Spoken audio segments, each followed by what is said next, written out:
सर्वात पवित्र पोर्टलला टॅब सुद्धा हे त्या एक 8 ते 10 दिवसामध्ये अवेलेबल झालेलं असेल. सर्टिफाईडचं ऑप्शन एस-सी-बी-सी अपडेट किंवा ओ-पी-सी ज्यांनी सर्टिफिकेट काढलेले आहेत सध्या त्यांच्या सर्वांसाठी तो टॅब उपलब्ध झालेला आपल्याला पाहायला मिळेल. आपल्या मनामध्ये किंवा तुमच्या मनामध्ये सगळ्यांच्या एक जो प्रश्न असेल तो म्हणजे किती वेळ लागेल अजूनही आणि नक्की कोणती गोष्ट महत्त्वाची आहे जी दुसऱ्या टेटबद्दल आहे आणि जी म्हणजे दुसऱ्या फेजबद्दल आहे आणि तिसऱ्या टेटबद्दल आहे. तर मित्रांनो सर्वप्रथम मला तुम्हाला सांगायचं आहे की जी पवित्र पोर्टल बाबतीमधली जी काही आहे गोष्ट आहे जी दुसऱ्या फेजच्या टप्प्यामधली जी आपण बोलतोय त्याच्यामध्ये जागा आस्थापना देत नाहीयेत आणि तुम्ही पाहिलेलं आहे की ज्या संस्था आहेत त्या सुद्धा शिक्षण मंत्र्यांना भेटलेल्या आहेत आणि त्यांनी सांगितलेलं आहे की आम्हाला पवित्र पोर्टल नको, आम्हाला स्वतंत्र भरती करण्याची मागणी द्यावी, परंतु शिक्षण मंत्र्यांनी नाही म्हणून सांगितलेलं आहे.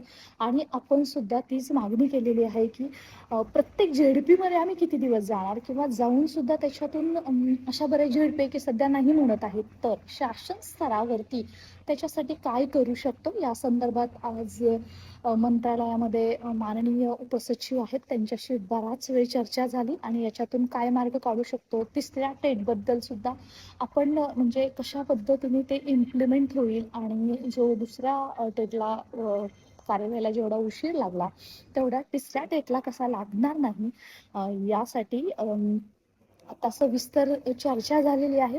या चर्चेचे रिझल्ट तुम्हाला येत्या 2 ते 3 दिवसामध्ये किंवा जास्तीत जास्त पुढच्या आठवड्यामध्ये पाहायला मिळतीलच.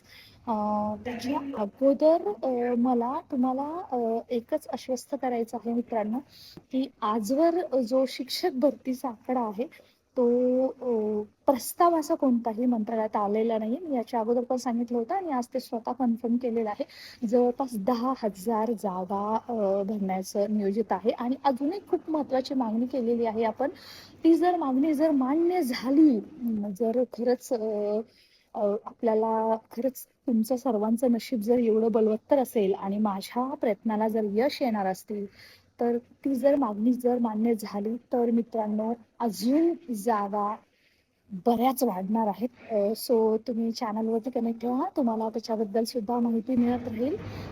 या लाईव्हच्या माध्यमातून व्हिडिओच्या माध्यमातून मंत्रालयातून करण्याचं कारण एकच आहे की आम्ही खूप दिवस झालं वाट बघत होतो. आता कुठेतरी दुसऱ्या टप्प्याची कार्यवाही सुरू होते आणि त्याच्यामध्ये प्रश्न बरेच आहेत की माझे एवढे मार्क्स आहेत मग मला संधी मिळेल का, तर जागा वाढल्या पाहिजेत.